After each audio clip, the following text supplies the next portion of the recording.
Hello, everyone, and welcome to the For the Love of Self podcast. This is your host, Heather, and today we have Stephanie Mellow, which I just always think you have the coolest last name because Thank you. you are mellow. So you are a digital doula, and I want to know, what does that mean? Yeah. So I started out as a doula. So I'll go through my story a little bit to explain how I came to this point. Yeah. So attending births, right? Getting to know parents a little bit, doing one or two prenatals in their home before the birth, then supporting them at the birth, and then checking in like once after coming, maybe about a week after the baby was born. And I continued to notice patterns in the birth space. And some of that was people making choices during their prenatal appointments that were in direct conflict with their birth plan. Mm, So, like, I'll give an example.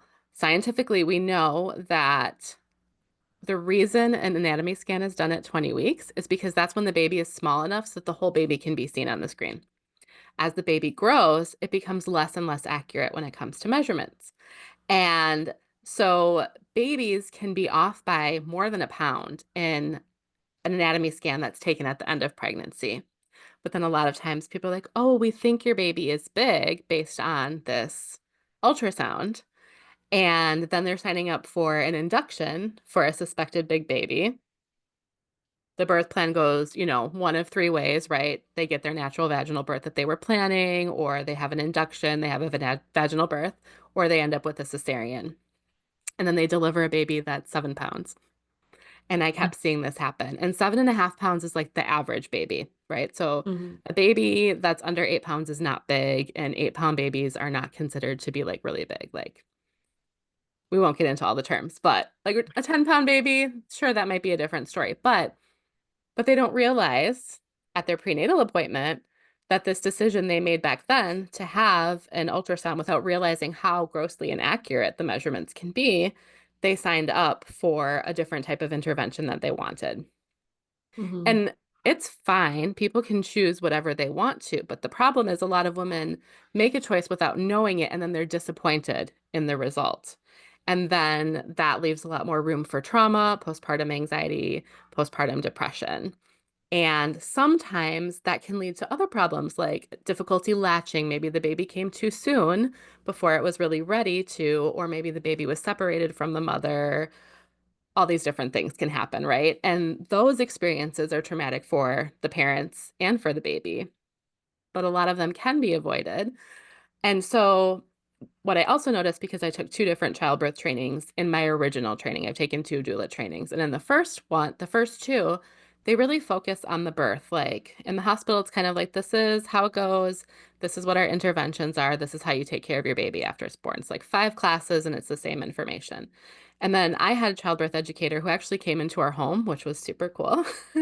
And Mhm. she like went through so many details. And I was like, wow, this is really, really different from what a traditional childbirth education class is. Like, we were given so many questions to ask our midwife, and like, oh, well, does your midwife do this or that? You should ask your midwife what her preference is here. Like, all of these questions I did not know to ask. And then when I became a doula, I was realizing my clients didn't know to ask their provider these questions during their prenatal care. Mm. So as a result, and with having, my own 5 kids, I also work nights as a night nanny, like attending births is very difficult and like it's not very cost effective for my business either because if I miss night work, then I have to pay someone and then I'm not like I'm basically doing a community service as a doula the way that my life is set up. And so instead of just having a childbirth education or just being somebody that like you could have virtual doula support from, I'm actually creating education to set people up for better birth outcomes and better postpartum outcomes. We know a lot of women want to breastfeed. I think it's close to 90% of women in the US initiate breastfeeding, but only 30% of women are breastfeeding at 6 months. Oh, And wow. yeah, it's a huge deficit. And there are a lot of reasons. Some of them, like, I may not be able to affect. But again, a lot of times people are choosing, like, oh, well, I want to sleep train my baby, but yet their milk supply isn't even established yet. And they are not pumping enough or breastfeeding enough to be able to meet their breastfeeding goal. And again, it's fine for people to decide whatever they want, But I continue to find that women don't even realize they're making kind of an either or choice for most people. Mm-hmm. So my program is designed to give you the nutrition information that you need to reduce your birth out risk outcomes and things that also support your mood, right? Like vitamin Yeah. D, vitamin B, having enough fat. We know these are things that affect the way our brain operates and therefore our emotions operate as well. So my goal is to support through that whole process because another thing I noticed in serving moms as the birth doula is then I would come in and I wasn't trained as a postpartum doula until 2 or 3 years ago. And I would recognize that they were not doing well, but I didn't feel equipped to help them. And so, like me with my postpartum anxiety, they're kind of just left hanging and to figure it out. And then that postpartum phase just kind of becomes a haze like, oh my gosh, we survived it. And I'm sure as a mom, you felt that too. Mm-hmm. Whoa. And so I really want more people to be able to look back on that and be like, yeah, I was really tired, but it also was like so precious. And we felt so supported. And we felt like even when we didn't know what we were doing, we knew where to go. And like I'm kind of that like one-stop shop because I'm going to give you sleep information with for your baby that doesn't conflict with breastfeeding. And I'm going to give you nutrition information that's going to set you up to thrive postpartum instead of feel like you just fell apart and you don't recognize your body anymore. So in digital Mm. doula, the way I have my program set up, it's mostly self-guided education, but I also have monthly group coaching calls, and then I also have a community. So if you're like going to your prenatal appointment and you're not sure what questions to ask, you can check in with me like, oh, okay, it's a 36-week appointment. This is what you can probably expect. You can decline these things if you want to. You can ask this question that your provider's not going to think of because they don't know what's in your mind. Yeah. Right? They're there doing their job and they're there to make sure that like you're safe and baby's safe, but the rest of it's really up to you. And I want to make that easier for parents. I love that so much. I mean, I wish I would have had you in my life because I was what do they call that? No worries.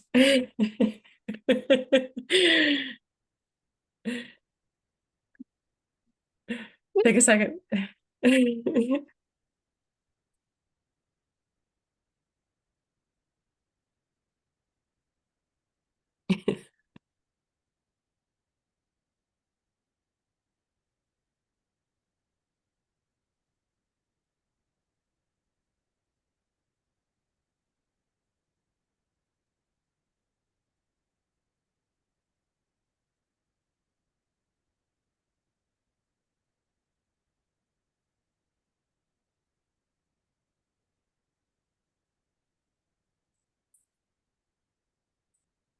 I'm so sorry.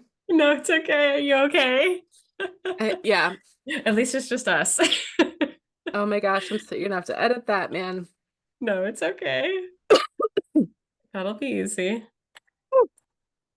Yeah, I'm just not one of those people that goes through and edits every single gap in the silence or right. whatever. Yeah, exactly. I'm just gonna shift my light Yeah, till my eyes recover.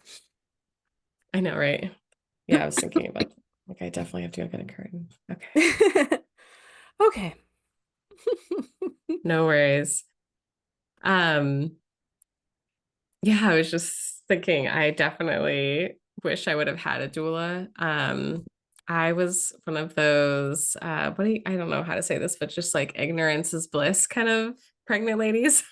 Yeah. And I feel like I just was like, I got this, like it's fine. And I watched some live births on YouTube, which thank you to all the women who posted these positive, beautiful birthing experiences on YouTube. Like, thank you. I wish I would have done that myself just to give to the world because it's such a gift that people do that because it really made me be like, okay, I see what's happening here. Like, really expanded me to believe that I was like, I'm just gonna like have a baby.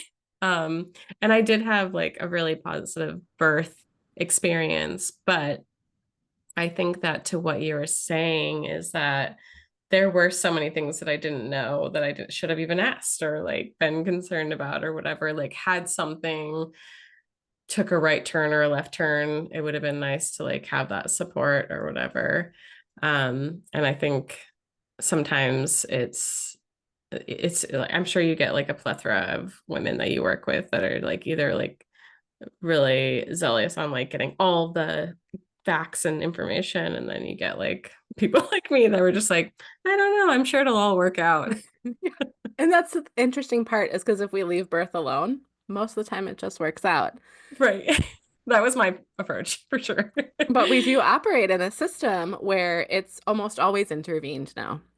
Yeah, that's what I wanted to ask you about next was Yeah. like, can you speak to that more? Because even just from like prenatal to postnatal, I mean, postnatal wise, I'll say I felt like left in the dark. Like I was like, okay, so I have to take this human home now. And like, how do you, like, I literally wasn't even sure how to put her in the car seat Yeah. properly. I mean, I had an idea, Yeah. but Yeah. um, yeah, all those things. And then I mean, I didn't have any postnatal care at home at all, like at all. Yeah. But also like I saw a lactation consultant, didn't really get anywhere with that. Like just, yeah. I mean, Yeah. everybody's operating in different insurance situations, et cetera, et cetera. But anyway, please, Yeah. the floor is yours on that one. Yeah. So I was just listening to the evidence-based birth podcast and they were talking about reducing cesarean risk. So if you don't already know, the United States has a very high cesarean rate. And a long time ago, not a long time ago, like 20 years ago, the World Health Organization looked at the research and they said when cesareans drop below 5%, we see bad outcomes for moms and babies. And when cesareans go above 15%, we see bad outcomes for moms and babies. So 5 to 15% is regarded as like the sweet spot where we know there are people who will always need a cesarean or babies that will need a cesarean, right? Moms or babies. Yeah. But in the United States, overall, our percentage is like 33%. In different communities, it's different. So like Puerto Rico, for example, is like 40%. And there are other communities, a lot of them in the South, where the cesarean rate is a lot higher. I don't think anyone's rate is as high as Brazil's, but Oh, this is wow. like cesarean is the most commonly done surgery in the United States. And yes, everyone should have access to it. Never saying that. But it's the most commonly done, and it's done about 100% more than it should be, right? If it's done 30% or more, I mean, I'm not a Yeah. esthetician, but you probably do it more with your schooling than I did. Like, it's double what it should be. Yeah. And when you are cutting through all of these layers of tissue, that leaves effects on the body. I was a massage therapist for almost 15 years, and I was a massage therapist before I became a doula. So they're cutting through your skin, they're cutting through your muscle, they're cutting through your fascia, and they're cutting into your uterus. Hmm. And that is, even when it's necessary, it's trauma to the tissue.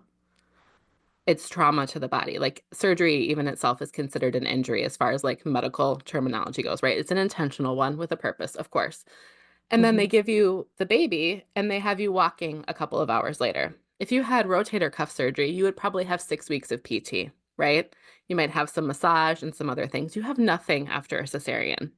And as a massage therapist, I was working with moms who had cesarean scars, and they're like, "Oh, I still have some pain or some numbness, or like my low back hurts a lot." And I started doing cross fiber friction, which is a type of massage technique, and deep abdominal massage on these women, and it's relieving their pain. The appearance and the feeling of their scar is improving, and it's improving their range of motion. And this is like years after they've had their surgery. We're talking about women who have kids that are 2, 5, 7, 9 years old.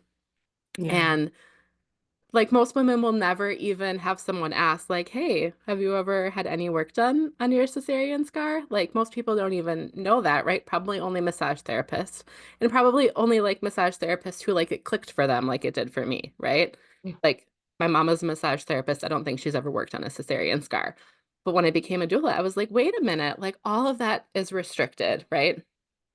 And then, so like from the body work side, it's terrible that we're doing these surgeries literally every day, all day long, and sometimes at night. And then there's no aftercare given for that. And you have to take care of a baby. I mean, they do tell you don't lift anything heavier than your baby.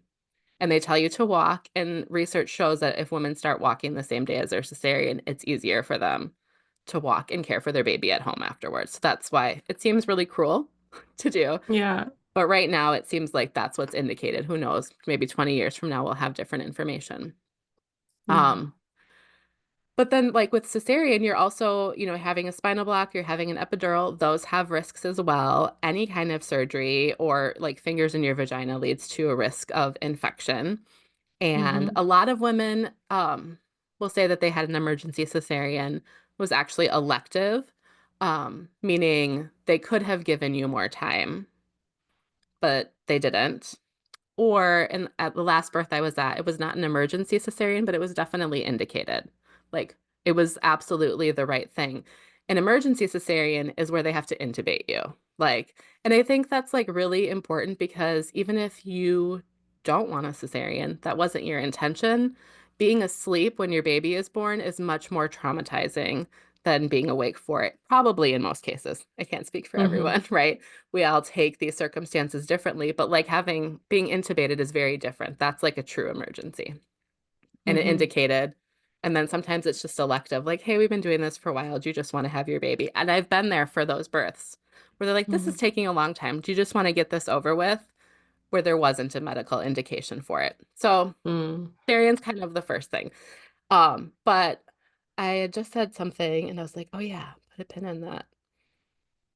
As far as like interventions go, like we need access to all of these things because there will always be moms and babies who need it. But I think a lot of women come into birth being very afraid of the pain. Mm-hmm. And you don't know what that's going to be like until you're in it. Like, I can't even explain it to you, no matter how many births I've had myself or how many births I've attended, because, like, maybe my contractions feel different than your contractions, right? I don't know. Probably. I had women Yeah. say, like, oh, it was just like cramps. I didn't even realize I was in labor. And I was like, oh, no. It was like a torrent that started at my cervix and ended at my lungs. Like, it was not like cramps. But that's Yeah. my experience and that's hers. Um, Wow, I lost my train of thought again, thinking about the pain. Okay, so people are Yeah, like, the I'm just pain. gonna get an epidural. Mm-hmm. But a lot of women don't realize that an epidural not only reduces your pain, it reduces all of your sensation, right? Like you can still feel the pressure of the baby coming down, and that is in itself intense, right? Like a bowel movement, right? You feel that pressure. Only it's bigger, it's a human. But you don't have control over your legs. And when you don't have that control, you don't really have the same control in pushing. And so a lot of times you don't realize my body is in a bad position to push this baby out.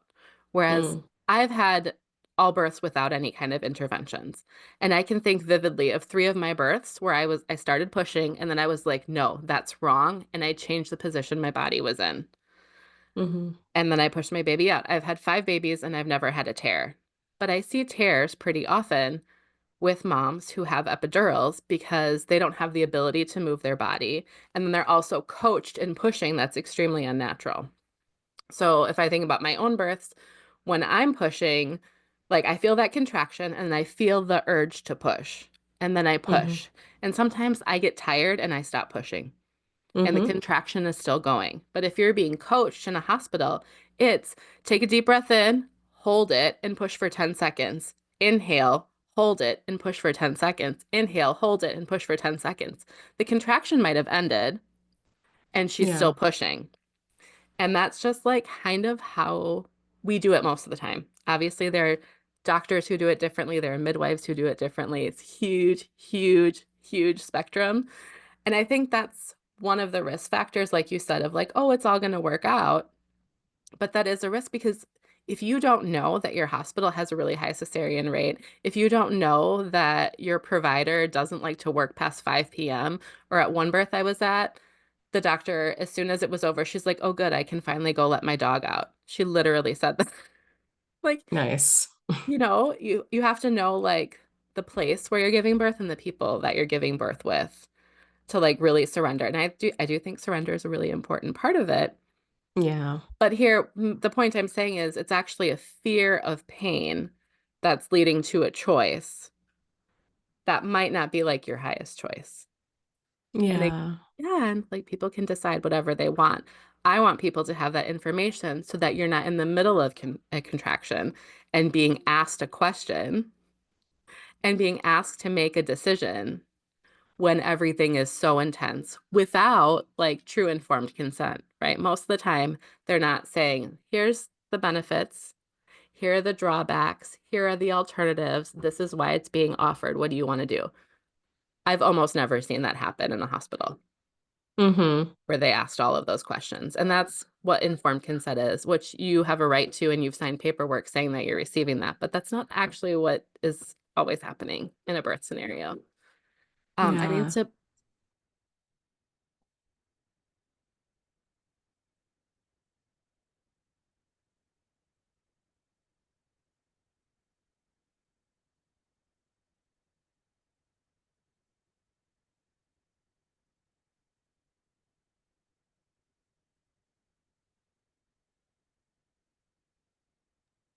okay, I'm back.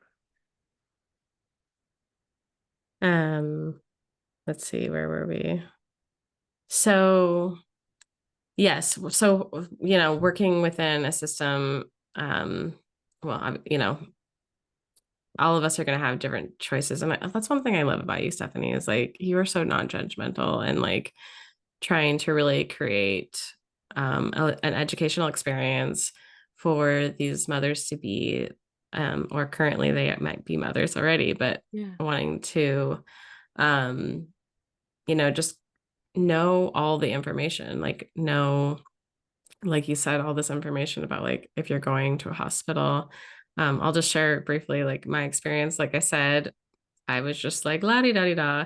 I just happened to get really lucky with where I lived. It was my daughter was born in Bend, Oregon, and so she was born at St. Charles, which is like one of the high, like I guess it was like ranked really high for their birthing center, and I just got lucky, and I didn't feel like anyone was trying to like force me into doing anything this way or that way. I was kind of just left alone in the room for a while. Um, and I was in the bath, and then she was like, let's see if you're dilated. I was like 2 centimeters when I went into the hospital, which I was surprised because I was like, I don't know. I'm pretty sure or no, I think I was just like really bummed because I was like, I just wanted to go to the hospital later. Yeah. Um, and then it was very quickly, I was like, I got in the bath and then I got out. And then she was like, okay, we got to get the doctor. Let's go. I was like, already, I don't remember, but I was Yeah. 8 centimeters or whatever. So, um, but yeah, like I had no idea I would, if I had lived somewhere else, I probably would not have thought to like check that. And now that I am a parent and I'm around my mother's, like I live in a different city. Um, we actually had one of our birthing centers shut down that when the women Mm, loved here, and now yeah. we're stuck with like a sort of mediocre option for those that are going to be giving birth. Although thankfully there is a really large doula community and midwifery community here, but yeah, knowing all those things to think about and to ask, like, and knowing like what would be obviously ideal situation is healthy mom, healthy baby, but to know like what are my backup options, to like kind of know that stuff ahead of time. So like you said, when you are in the midst of the experience of it, however it Mhm. is for you, like you said, it's nothing that I think that we should be like fear mongering. And I know you would already say that, like where Yeah. it's like it's gonna be so crazy. Like I feel like when I look back on my birthing experience, which there was no intervention, um, I'm like, it was like a crazy acid trip. That's the only way it was like a weird, crazy earthquake happened and my life Yeah. changed. Yeah. And so, yeah, to that effect, I think it's beautiful that you share all this information and like having a community where you can go ask these questions. Now, I don't know if this is too much for you, but I would love for you to like maybe touch on a few things in Mhm. each like section of the like pre-birth, postnatal. Like for Yeah. me, I'll share real quick that I obsessively researched sleep schedules. So you might want to like touch on that, but like Yes. maybe if you want to go through like each one, like any main points you want to like share Yeah. with the audience that they could consider. Um, Yeah. and then of course they should go work with you and join Yes, of your course. program because that's the Yes. most extensive information they're going to Yes, get. you're gonna get the whole shebang. Yeah. And this, I'll just say this, like in my program, you can start working with me as early as your first trimester. And Mm-hmm. I know there's a lot of fear on the first trimester. You're afraid to make an investment because we're worried that we might miscarry. And there's something included in there for you. So like even if you miscarry, one, you still need my support. And two, Mm-hmm. come back next time. Um, Yeah. right? Like I'm not going to make you pay again if you have a loss, is what I'm saying there. But it's intentional because a lot of times we even start making these choices at our first prenatal appointment, which probably won't be till 12 weeks unless you have a very hands-on provider or some medical reason why you might have a first trimester ultrasound like me. So I had PCOS. So I always had to use a first trimester ultrasound for dates because my period, last menstrual period, would have you believing I should have a baby in October when I had a full-term baby in December, right? But for the Mm-hmm. most part, we're just kind of like hanging out in the beginning. But the decisions that you're making, you're probably choosing everything that's going on your registry in the first trimester. You're probably choosing like your cribs and your bottles and your pump. What if you had an expert who could say, actually, that's a really bad nipple? And here are the reasons why that's not good for your baby. Here's how it can lead to gas and colic, quote unquote, for anyone who's just listening. It's like Mm-hmm. a blanket non-diagnosis term that usually has a real cause underneath that can be fixed. Um, and so that's one reason to start working in your first trimester. But another is you're going to be choosing interventions and like tests and stuff at your first prenatal appointment. And instead of Googling that, instead of just waiting till you get to the appointment and doing whatever they recommend, and maybe you didn't even realize they recommended a test that your insurance doesn't pay for, and now, like me, I had to pay $1,800 out of pocket for my first ultrasound. Ooh. That is painful Yeah. when You're like, you're I have a baby expecting, coming. like, There's a lot of why diapers. is this not included on my insurance? Which is a whole nother matter, but like Mm-hmm. having somebody who can point you to the resources that you need, and you don't have to like make it your hobby to know everything that I know. So that's just an argument for like beginning this in your first trimester. But like, let's talk about nutrition, right? That's usually the first thing that's coming to our minds is like, oh, I'm eating for two.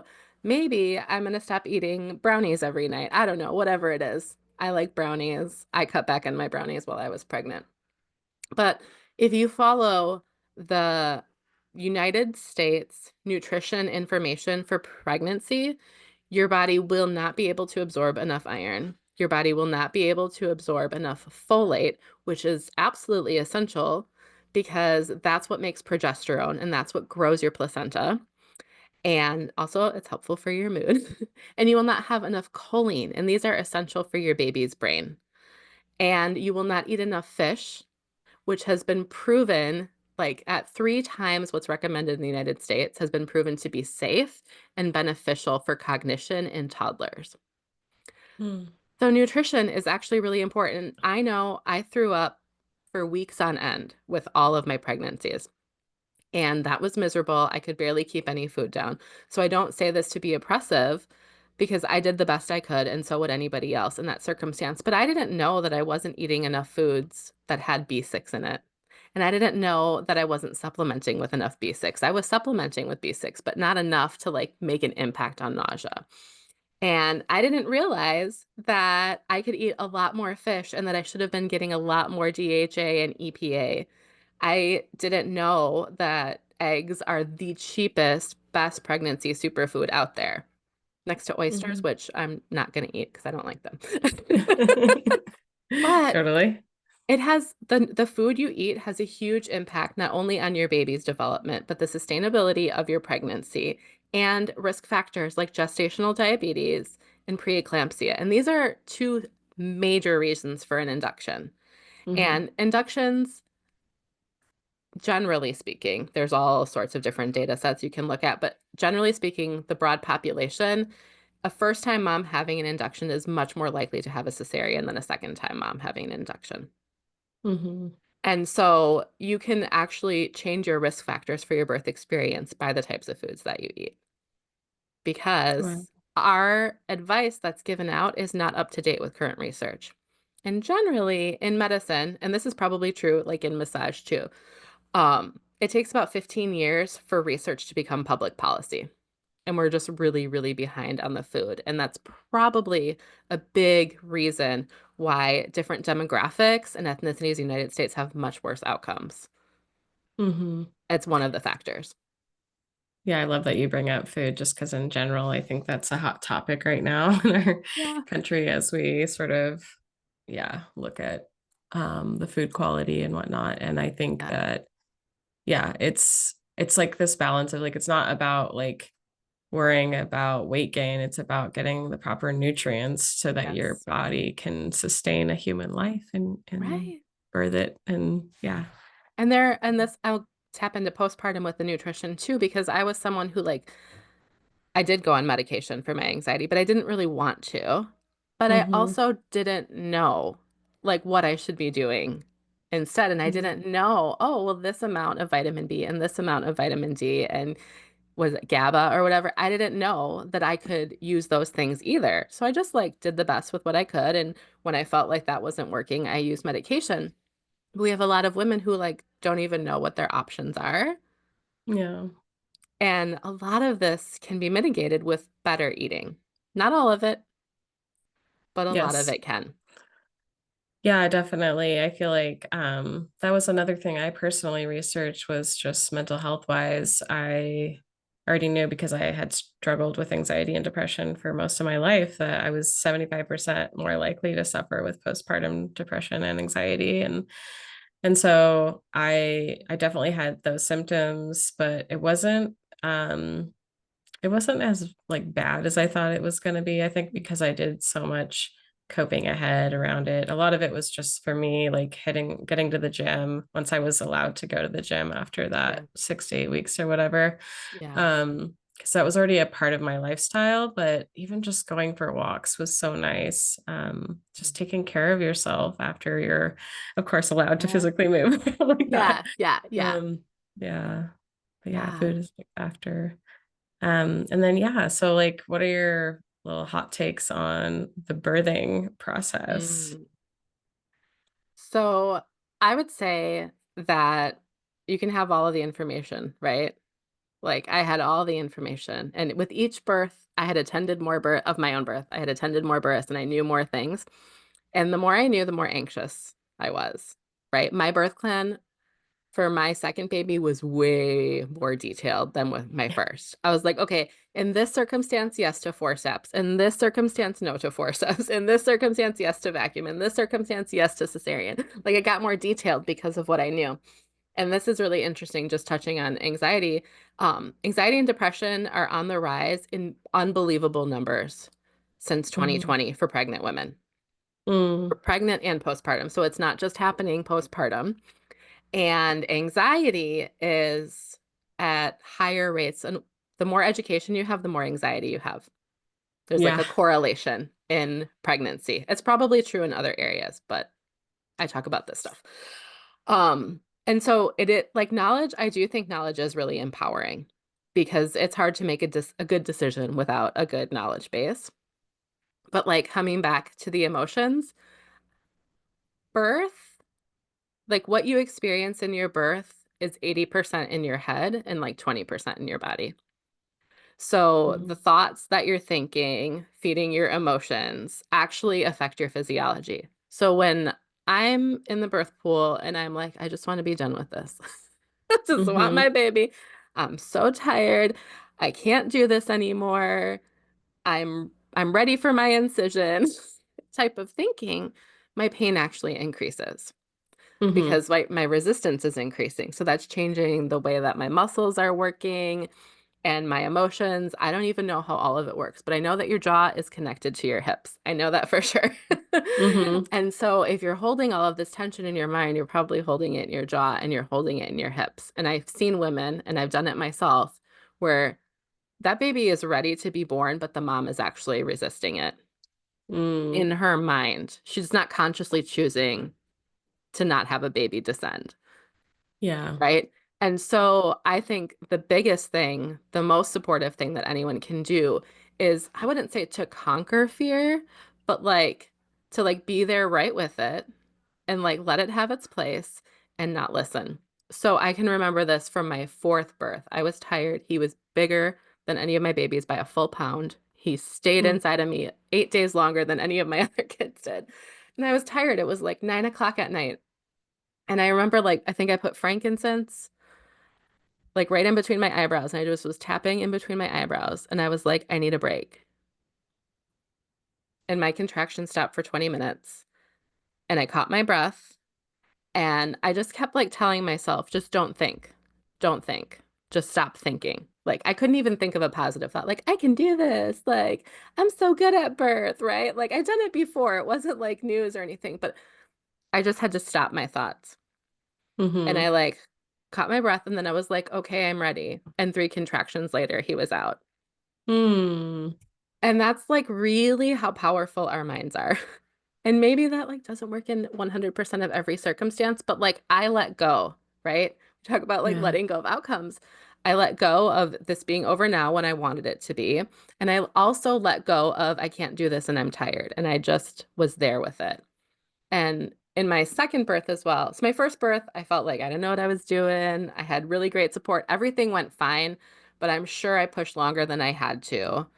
And I was Mm-hmm. resisting hard. I was trying to look for relief from the pain of the contractions. And in my Mm-hmm. second birth, I had attended a couple of births as a doula in between, and I just let myself go there. I don't know how to like explain that more, but like I let the contractions wash over me. I didn't try to resist them. I didn't think about how much they hurt or how they felt or whatever. I just let them go. And I have pictures of me smiling with dry hair at 9 centimeters.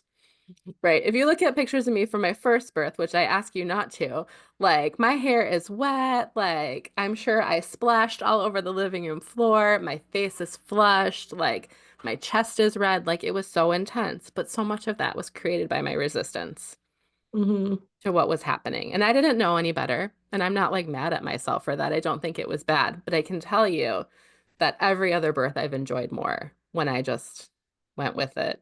And then Yeah. in my last one, if you don't mind. Like, Yeah. No. I was just like, okay, it's time. And Yeah. like, I didn't even do anything. Like, my body just took over. And then my midwife was like, oh, give a little bit more of a push. And I was like, okay, if my midwife's telling me that, I know I need to push. And then and it was over. And then I was like, you've never told me to push before. Why was that? And she was like, oh, she came out to her forehead. And if you had stopped pushing, she probably would have bruised. And I didn't want Mhm. her to bruise. So Yeah. I told you to push a little bit more.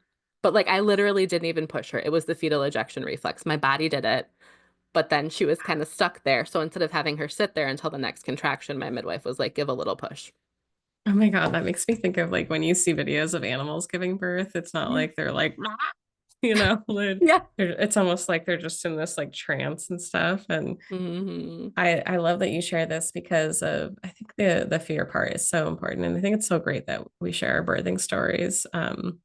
Because yeah, it is sort of like I remember I don't remember it specifically, but like I was describing it as like this crazy earthquake acid trip for me. And it was this thing where I was just like, wow, this like I just got curious. I was like, oh wow, this is intense. And I just was using, because obviously I teach somatics, but Yeah. I was using my breath I was Hmm. focusing on my breath, one, because I was like my oxygen levels were going down. So I had oxygen. So I was really trying to focus on making sure I was getting enough oxygen. That helped me a lot to like stay with my body and not Yeah. think thoughts of like, holy shit, I'm so scared. I can't do this or whatever, the Yeah. thoughts you're having. And like you said, on the other side of that, I don't think having like any sort of toxic positivity always helps. It's just Yeah. really like surrendering and let like your body will naturally do what it needs to do Yeah. in most cases. In So most cases. Yeah. it is just learning how to be with pain, with fear. And I even hate saying the word pain because people think like, oh, pain, but it's just Yeah. like pain can be beautiful and purposeful too. And I think we Yeah. have to remember that. Yeah.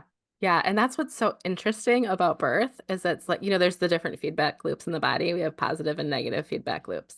And Yeah. blood clotting and birth are in that same category where Hmm. something is initiated instead of like a response, right? Like going into labor is Mhm. not a response, it's an initiation. And we now think it's proteins from the fetus's lungs that initiate labor. Okay. Um, but Oh, wow. it is really interesting because like any other time, if you're like, oh, you're bleeding, that's bad, right? Like, Hmm. if you're in pain, it's your body telling you, oh, don't do that, something's wrong and needs attention. We kind of Hmm. joke that in labor and delivery, we're like kind of like sadists, we're like, blood, yes. Yes. Like, oh, it feels more intense. Yeah, you feel like you're gonna poop on the table. Awesome. Like, Yes. because that's actually the direction we want to go, and it actually it is purposeful, right? Like that intensity, feeling like the biggest bowel movement you've ever had, just slightly anterior. Yeah, Like yeah. normally I that's remember not a that too. good thing. Normally that's not a good thing, but in birth it is. So Yeah. it kind of like flips a lot of our thinking on the head. And that's, just another thing is 98% of women in the US birth in hospitals, right? So only 2% are like doing the home birth, community birth, unassisted birth thing. Hmm. But like it normally we go to the hospital because we're sick, but in birth we're going to the hospital most of the time when we're healthy. Yeah, yeah. And so like the approach actually should be different in most cases, right? Where it's just like let it unfold. Yeah. Let it unfold. But when you're really afraid, if you don't mind me saying one more thing, when you're really Of afraid course. of that process, right? Like you're left alone and that feels scary, then you can also ask for intervention where no one was even offering it to you. And they'll give it to you because they want you to be good, you know? But Yeah. if you're stuck in this fear, it can lead you to places that you didn't have to go and didn't want to go. Yeah. You can't Absolutely. find that surrender and support, which really, like statistically, a doula makes a huge impact for a lot of birth outcomes. Um, Hmm. but in a lot of ways, like we're not really doing that much. We're reminding you that you're awesome, that you can do this. We're like giving you your chapstick and your water, and we're reminding you to like, switch positions. Or if you've had an epidural, like I'm moving you from this side to the other. I'm not letting you stay there. Yeah. I do a lot of hands-on stuff, obviously, but it's really just like this reassurance, Hmm. which most nurses don't have the time to do. They have too many patients, and the same for doctors. Yeah. So there is a lot of value. Oh, definitely. I mean, I think about what you're saying with, um, if you're all clenched up, like sometimes you might not know like a different position to get into. And um, I think everybody just has a different relationship with their own bodies. So it's something to think about with working with a doula, because I mean, for myself, I think that's why I just felt blindly confident, because I was just like, I know my body, like it'll Yeah. be fine, which even still, despite having a positive birth experience, I still look back and think I definitely wish that I would have worked with a doula. I think it just would have been a really fun, beautiful experience. Yeah. Plus the postnatal part. So I mean, I know this is a can of worms, so Yeah. anything that you want to share, but I mean, I will say, like I said, for me, I was just like, how do I get them to flip their schedule? Because that's like a big thing, like the sleep stuff. And Yeah. but then there's, I don't want to speak for our listeners if that's not what they want to hear, but anything that just intuitively comes Yeah. from you that you want to share. Yeah. So I'll start with if you look at any other culture across the globe, you're going to find 30 to 40 days of the mom doing nothing but taking care of the baby.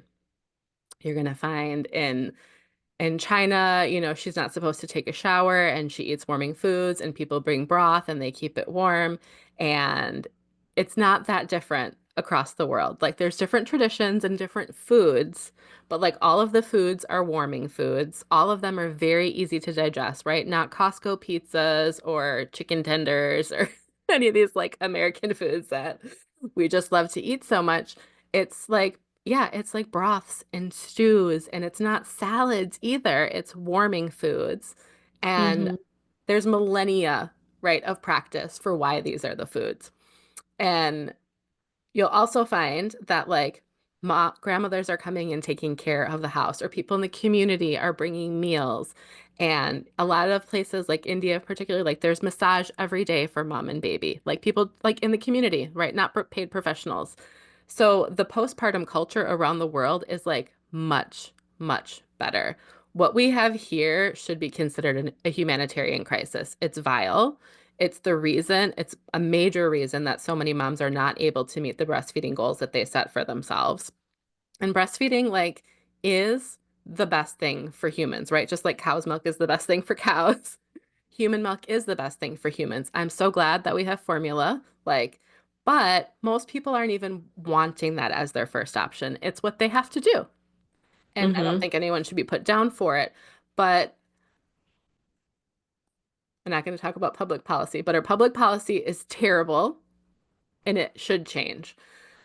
So I hope I'm not turning a bunch of people off with that, but it's inhumane to separate a mom and a baby at 6 weeks. You can't even do that with puppies in this country, but you can do it with a human mother and a human baby.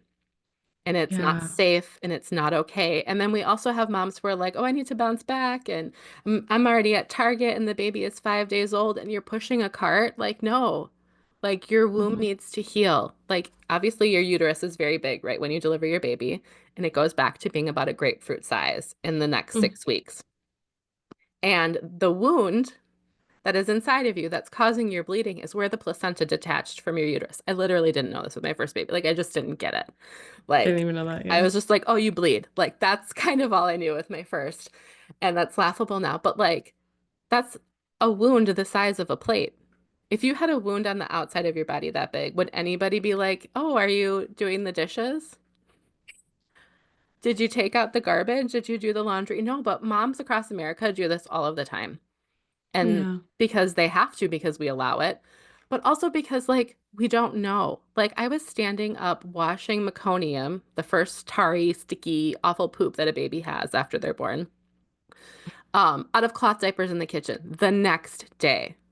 Mm-hmm. What? That's Yeah. crazy. And I Mm-hmm. felt like this really big pressure to, like, be super mom, to like, oh, I'm going to take care of my baby and my house. And you shouldn't be taking care of your baby and your house right Mm-mm. after you have a baby. I understand that a lot of people have to, but Yeah. it should not be that way. And so something that can be like a more approachable is 555. So you spend 5 days in the bed where, like, literally you're just going to the bathroom. Everyone else is bringing everything to you. And then 5 days on the bed where you, like, get up a little, like maybe you go to the kitchen or maybe you do these, but you're primarily in the bed and you're primarily focused on just taking care of the baby, and then 5 days around the bed. So you're, like, still in the house. And it's not that you can't talk to people if you're an extrovert. It's that they're doing all of the stuff for you. Someone's doing your laundry, someone's making your meals, someone's playing with your toddler or bringing the toddler to you and taking care of the baby so you can have that connection with your older child, because that's a big transition when you have more babies. It's really hard for little ones, especially toddlers, but it's hard for all kids. Like, allowing you to, like, be mom and to rest Mhm. and recover, right?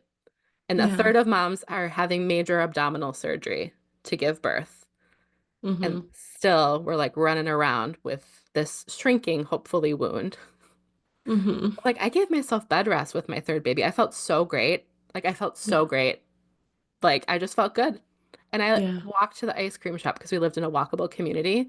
And then, like, Mm-hmm. the next day, I was like, oh, I had more bleeding. And I texted my midwife, and she was like, you were doing way too much. Get in your bed and don't get out until I tell you to. Oh my God. Like, even as a Yeah. doula and even as a third-time mom, I still was, like, overdoing it, when I knew better.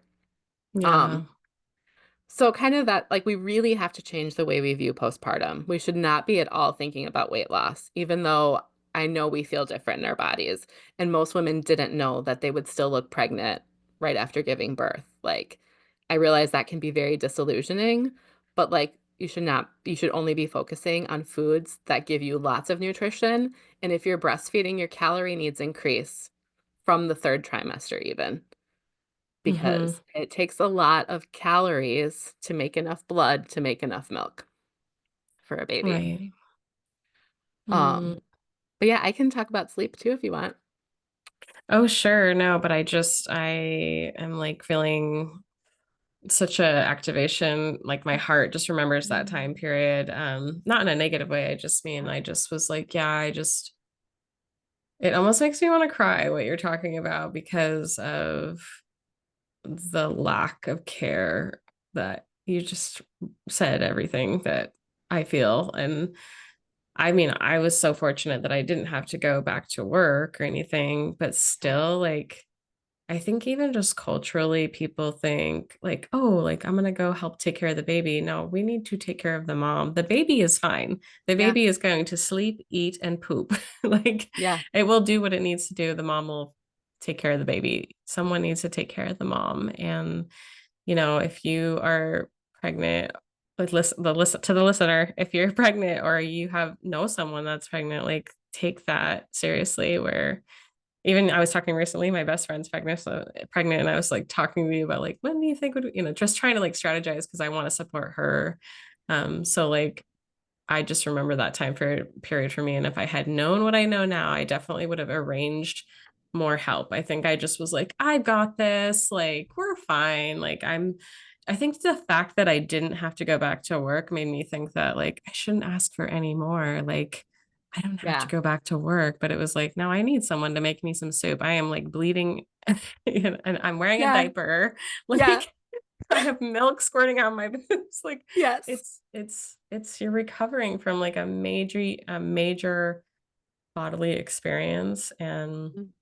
and to even like not open another can of worms. The other thing I didn't know about was like, and that is not normalized in our culture, is like, why is pelvic floor therapy not a immediate thing? Like, why is Yes, this not a part of our healthcare? It is in so many other it countries, it is. seems like. And I'm like, I just now, my daughter's 8. I'm like, I try to remember. Um, she's 8, and I just recently did pelvic floor therapy for like 3 months because I Yeah. was like, things still just don't feel right. And they're like, yeah, that's because you need floor Yeah. therapy when you have a baby. So I just wanted to say that real quick. But Yeah. And we accept it as normal. One, because mhm. it's not talked about enough. And two, like we don't like really know, right? Everything feels different like that first week, right? Yeah, Like, we I don't mean, for know. me, it was like hard to differentiate like where I was even feeling sensation. That's I'm like, what true. was that I my felt anus? that Was that my too. vagina? Yeah. What's So happening? there's that, right? Because there's inflammation and it is different, right? But then as you recover, you probably remember, and if you're pregnant now, like you're probably having some issues with like leaking, Hmm. right? Women all the time. And I did this too. Like, oh, I think my water broke. Oh, we just did a ferning test and actually it's just pee. Like, Yeah. Yeah. right? So you're like used to some sort of inconvenience or incontinence at the end of pregnancy. And so it might not be that severe, but the more time that goes by and you don't get support, like the more it's actually going to deteriorate, right? Like this is not going to improve without specific intervention, just like your muscles aren't going to get stronger if you're not doing Yeah. anything with them. And I won't go into all the stuff about pelvic floor therapy because I'm not like an expert, but like it was my fifth baby before it was even recommended that I have it. And then when I went, I had a referral who was in my network.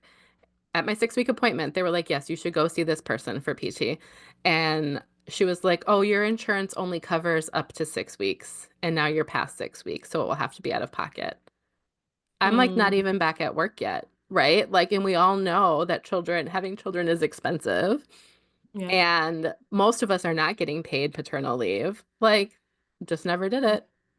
Like, Yeah. this is like a fancy reward I'll have in the future when I have enough money to pay for it out of pocket because it's not covered. And it should Yeah. be, but for whatever reason, it's not. Um, Yeah. so there's that. And I think there's a really wonderful resource. What's the name of it? Be Her Village. Mm, And it actually allows people to register for things like a lactation consultant, a postpartum doula, a doula, childbirth education. So the things that yeah. maybe are not covered by your insurance and you actually can't afford to pay for them out of pocket, instead of people giving you an $800 crib that your baby hates and doesn't end up sleeping in anyway, That's true. what if you had a Something. postpartum doula? What if you had pelvic floor therapy? What if you had a lactation consultant who came to your house instead of you running all over town after you just gave birth? Right. So that's a I really love great that. resource. I'm a provider on there, so people can use that actually to pay for. They can Oh, use the funds great. from Be Her Village. So like your friends and family, like they put money in that pot, and then you can use that to work with me. But and other providers too, other I love doulas and that. postpartum. It's amazing. Um, Mm, But yeah, it we have a long way to go here. I hope we can do it. But even if our policy doesn't allow it, we can still, as communities, make it much better than it is. Absolutely. Yeah, And definitely. it's like, if we know that we need this, then I think we will start to see that change. But a lot of people don't realize, like me and you, like, oh, I can do this. Oh, I'm off work for 8 weeks. Surely Yeah. I can like do all of these things. And no, I'm No. I'm taking care of a baby and someone needs to take care of me. If you don't mind me talking about partners for a moment. Yes, please. Yes. Okay. Please. So I'm going to kind of default to dads, but I understand that that's not everyone's circumstance. But I've mostly worked with dads. This whole process is generally terrifying for a partner. And Mm-hmm. especially a partner that does not have a female body, like they really like don't understand any of it, even if you have like some head knowledge of what's going on, which most of them Mm. don't because birth, like death, is like secretive in our society. Yeah. And we kind of put it off to the side. But like one of the things that I see a lot is that dad or mom or whoever the birth partner is intimidated and they're requesting change in the birth space, but the mom is not. The Mm. discomfort of seeing, your daughter, the woman you love, in pain Mm-hmm. is too much. And I've actually a couple of times I've said, "Hey, dad, why don't you like go get a snack? Like you Mm-hmm. look like you could use a break," right? And he totally can. That's 100% still true. And then I've seen mom's ready to push as soon as he steps out of the room. And it's not because there's a problem with dad. It's the energy and the fear and the mental space that that person is in affecting the Mm-hmm. mom's energy. And I think most of us women are very accommodated to like knowing how other people are feeling and Yeah. making accommodations, right? Oh, I know this person doesn't like to talk about these politics, so I'm not going to say that. Or, like we kind of, a lot of us are cultured that way. And some of Yeah. us are more empathetic than others too. But like, it's not a problem with the mom, and I've seen it with moms too, where I've sent the mom out of the room and then all the energy shifts and the mom is like more in her body and confident and ready to go. But I think Mm-hmm. it's really important to be aware of that as the partner, and even for you to be aware of for your partner that the way they feel about things can also make a huge impact on the choices you make, right? Like, Mm-hmm. oh, a dad is uncomfortable with like all of the work we have to do to figure out the latch. Oh, just use formula. Oh, you don't have to do this. And I think most of those things are coming from a good place, but a lot of times we don't realize they're coming from like an activated place. Where if we Yeah. could just acknowledge, like, it's okay for you to be scared. It's okay that this is really hard. We can still figure it out. We don't have to like change course. Yeah. Yeah. And I mean, time and time again, I've had dads like tip me after a birth. And I've had dads say, like, you should charge more. Like, we didn't pay you enough because the value that I bring to the dad is so significant because they're really like, you think it's new for a first time mom, it's even newer for the partner. And they And just, like you said, they don't know. They they have don't no know. sense of how what we're experiencing. And like Yeah. it's the same idea of like, I mean, this is why it's sad that we're not like more community oriented as a culture Mhm. because of like there would be other men like elders supporting the dads, like, Yeah. and again, not to like I'm not trying to like say that it's always like the men, like, whatever Yeah. genders, family dynamics, but just, I mean, having elders is like the idea of having that knowledge and support to be like, it's okay. I've seen this before, whatever. And Yeah. so I'm glad you bring Yeah. that up. And so, yes, let's end it off. Let's finish off with sleep since I brought it Yeah. up and you said I Yeah. can share some stuff with I sleep. can So we talk might as about well sleep. just like, because I feel like Yeah. every parent is like, get this baby to Yes. And I like go into this in a lot of depth with my clients and in my program. So you're not like getting a whole sleep training course here in this podcast. But I think sleep. the most important thing that I think new parents need to understand is that a newborn sleep is intentionally different than adult sleep. And that's because of what's happening in their brain. So, right, we have 5 cycles of sleep as adults. Babies basically have light sleep and deep sleep, right? REM and non-REM. Mm-hmm. And babies are integrating so much more information than we are right now. Like even with the lights on us and all of the technology, they're integrating even more for the very first time. And the development that they do in the first year, it's unbelievable. Like It's absolutely unbelievable. And all of their neurons are firing. And when they sleep for shorter period of times, this is going to sound very morbid. I apologize, but that's so that they wake up. Hmm. Deep sleep is not safe for newborns. Like long periods of deep sleep is not safe for newborns. I remember my midwife telling me, your baby can sleep one in 24 hours, 4 to 5 hour stretch.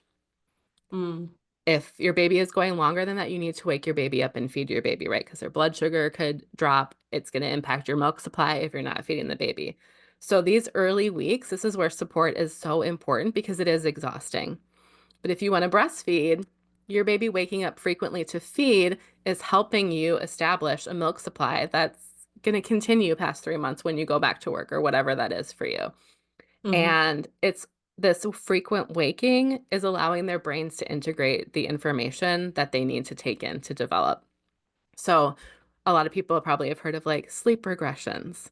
Sleep regressions are always directly correlated with a developmental progression. So, your baby is suddenly, this is an older baby, standing up while they're walking around. Hmm.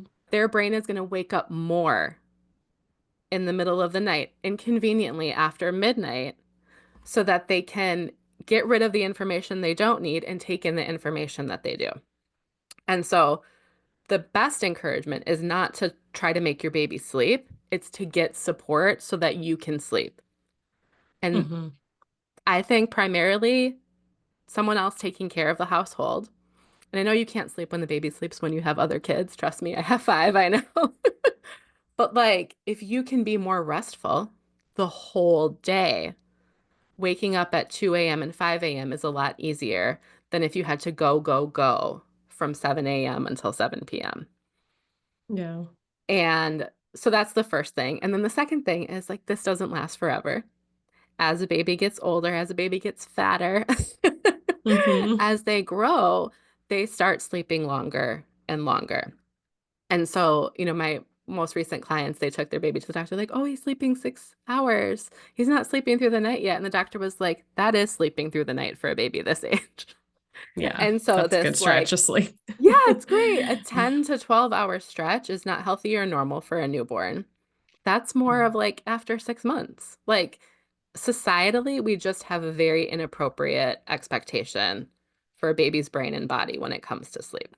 But yes, we still do need rest as parents. And some people have very high demand jobs, like where if you make a mistake, like it's big trouble, right? Right. Um, and so when you're that in that type of job or that type of scenario, it's even more important that you get support, a postpartum doula or an NCS who comes in at night or a family member, somebody who can allow you to get that sleep even though your baby is not ready for that yet. And then the other part I'll add on is all babies are different. Like my daughter, once she started gaining weight, she would sleep for 6 hours. Mm. And then my son, who I fed like just as often, maybe even more, like he still woke up every 3 hours for several months. And Yeah. then my fourth kid, he slept great at night. I mean, I don't remember because I just like kept my babies in my room and we did co-sleeping in the Montessori floor bed. So it's like way less pressure than putting a baby down in a crib and trying not to wake them up while you do that. Hmm. We still practice the safe sleep 7. Pardon me.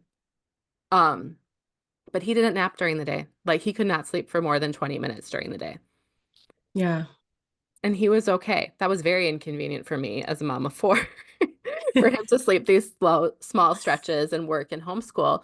But he did fine at night and he Hmm. slept long stretches. So I was able to get that sleep as he got older at night. And I just had to be more relaxed during the day. So I think get support, have realistic, like science-based expectations, not like consumeristic expectations. I think it's a $320 billion sleep industry for babies in the United States.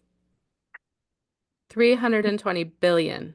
That's crazy, Yeah. right? Yeah. Like, Especially with what you're talking about, where it's just like the fact, like, I think acceptance of the sleep patterns is a big part of it. Just, but absolutely getting support, as much as you can. I mean, like I said, for me, I didn't go back to work, so that helped. So our days were sort of centered around nap time. And like when she would yeah, nap, I would just sit around and like watch YouTube videos or whatever yeah, made me feel relaxed, meditate, yeah, journal. I did a lot of painting, things that Mm. actually were nourishing to me, to help me reconnect with myself. And so when she did wake up, we were back to, building her neck strength and all the things you do when you have a baby, and Yeah. Yeah. yeah, staying active. And yeah, I think just having like a good mindset about it and knowing it, definitely, like, you're gonna look back. I already do. And I'm just like, oh, like, baby. It went so And fast. you don't remember that you didn't sleep. Yeah. And like, they always say, you've probably heard this, like, the days are so long, but the years are so short. And it's Hmm. true. Like, sometimes it feels like it's never going to be 8 o'clock. And like, this baby is, I'm never going to be able to put this baby down. And am I ever going to talk to my husband again? And like, my youngest is 5. My oldest is 13. Mm, It really did go fast. And like, I even look back, having kids close together presents its own challenges. I was like, I wish I would have just like enjoyed them more. Like I did enjoy them and I yeah. was with them a lot. But like I felt a lot of stress about dishes and food and whatever expectations I had for myself. I'm like, man, I Yes. wish I would have just enjoyed like little 5-year-old oldest child, Yeah. And so now I'm like so aware. I'm like, oh, I'm just gonna love teenage years because I know it's gonna be over so fast. I love that. I think that's something that you like just said that I have really touched on recently, where I'm just like, maybe we're just in this season of messy house. Like, we don't have nice furniture, like, we don't have nice stuff. We can't have nice Yeah. things, and that's okay. Like, it doesn't mean that we can't have an aesthetically beautiful home or whatever. I just mean that it's like, yeah, like, you're gonna be like, why is there a booger on the wall? Like, Right. know, Yeah. or just like, yeah, the dishes will always, there will always be things to do. Even if you don't have children, I I learned this because I got to own a house before kids, and like I was just like, yeah, like, there's so much to do all the time. And then when you have a kid or kids, there's still always more to do. And I think the sooner we accept that, it's just like, yeah, you can be stressed about those things, or you can just say, yeah, like, we're going to try our best to find systems to take Yeah. care of these things. But at least when you've just had a baby, those first like 3 months, just let it go and let people support you. It doesn't matter how they do it either. I know that can be hard to have your mother or your Yeah. mother-in-law in your Do it house, but differently. Yeah. Yeah. It but is. Oh my gosh, it's so true. And I think like surrender is the theme for motherhood, right? Like if you can surrender in your birth, yeah. I can almost guarantee you it's going to like feel better physically and emotionally. Yeah. And like being a parent, you're constantly surrendering. You're like, oh, I thought I had this figured out. And now they're doing this. Oh, And yeah. and now it's different. And so I really think it's such an important like concept in practice. And you just keep doing it on each new level as your child Yeah. grows. Um, but yeah, and I think one thing, if I could say like anything, it's like notice what your expectations are, even if your brain isn't saying them out loud. Because I really thought I was going to be able to get so much done on my maternity leave that I couldn't do because I was at work. Yeah. And like Yeah. I thought that I was going to be this like mom who did crafts. And I remember realizing really early on, I'm like, that's not my thing. I'm not good at that. You know what I mean? Like Yes, I I'm not a crocheter or a knitter, and that think those things are beautiful.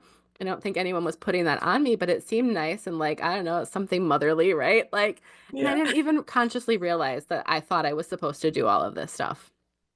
Yeah. And so I think that makes a really big difference. I had a friend in college who was like, you have to be careful about your expectation stuff because if your expectations are like not grounded in reality, you're just going to keep feeling disappointed. And I think I spent a lot of my early motherhood feeling disappointed in myself for Yeah. expectations that no one else was holding over me. Amen. Yeah. Seriously. Seriously. Oh my gosh. Well, this has been such a good conversation. I love it. So Oh my good. God. I want to have another baby. I'm just Yes, kidding. I just do say that it. just, I've She been just says talking that when to, she talks to me. I know. I just say that. I know it's true. And then like I'll be having a bad day and I'll be like, oh my God, thank God. Right.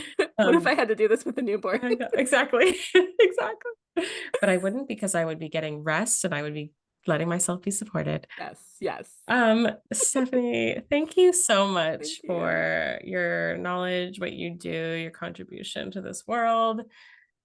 I would love to Thank you for ask having you, me. what is your favorite form of self-love, self-care? Mm. Being by the water. Oh, yes, I love that. I And how, wanted to say journaling because it sounds cooler, but like I grew up in Milwaukee and I went to college in Minneapolis and I studied in Sweden. It's water, water, water, like Lake Michigan, Mississippi, river. Like there's nothing that can calm me down like water. And mm. that's a hard part of living in the desert. Yeah, but how do you activate that as a mom of five? Like, do you hmm take baths or like, how do you engage with that? Like, sometimes even just like washing my hands is nice. Like, I'll just go Yeah. put my hands under hot water. Yeah. Well, I'm spoiled in a couple of ways because I was a massage therapist. I still have my hydrocollator. That's the hot pack machine. So Mm, that's one way. So, right, getting their clay packs soaked in water and the water heats up. And so I'll like put a hot pack on. And that always like makes a difference. I'm also spoiled. We have a pool. So even though it's, like 40 degrees outside, I could still like put my feet in the water. yeah. Even for a second, sometimes that's really regulating. Occasionally I go to the Salt River. Once a year I take my kids tubing there, swimming, obviously.